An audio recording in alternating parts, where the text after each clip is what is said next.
toweling off.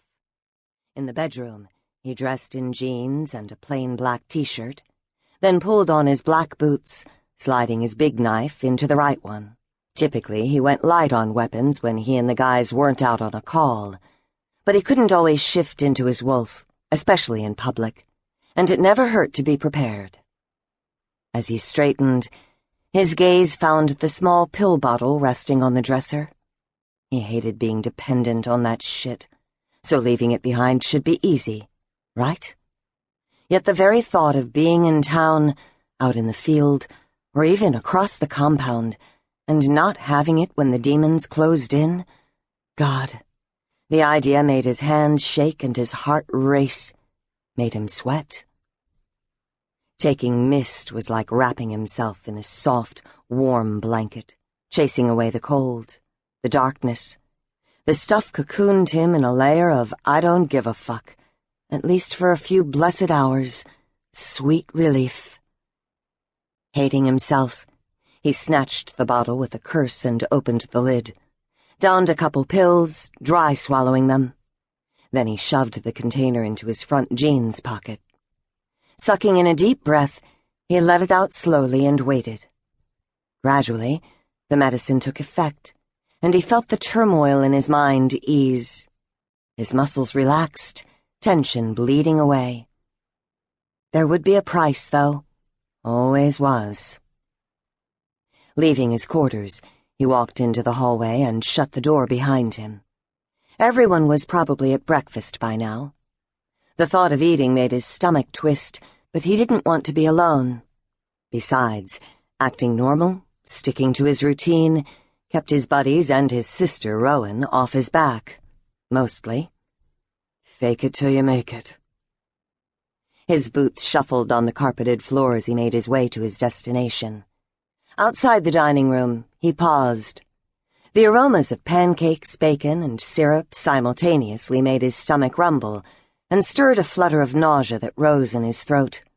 He was so hungry he could have eaten a half-cooked goblin, but the side effects of the medicine prevented him from consuming much without getting sick. Another misery to add to the growing list. You gonna go eat or just stand there sniffing the air?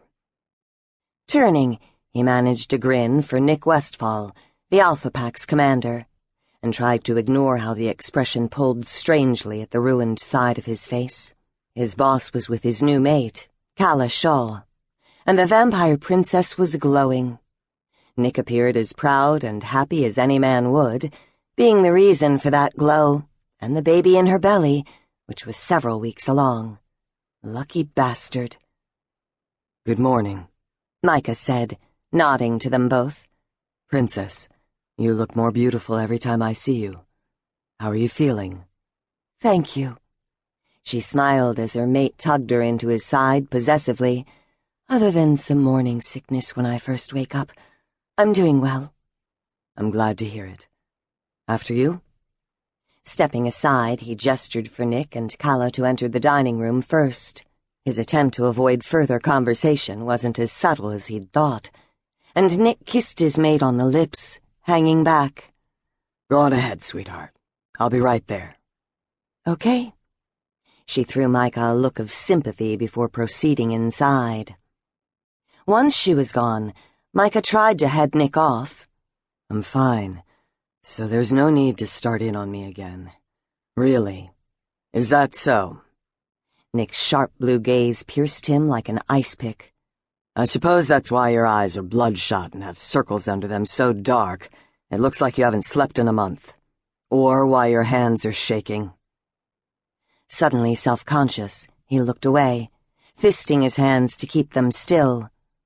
I'm okay, Nick. Just a little tired. The meds are helping. From where I'm standing, I have to disagree.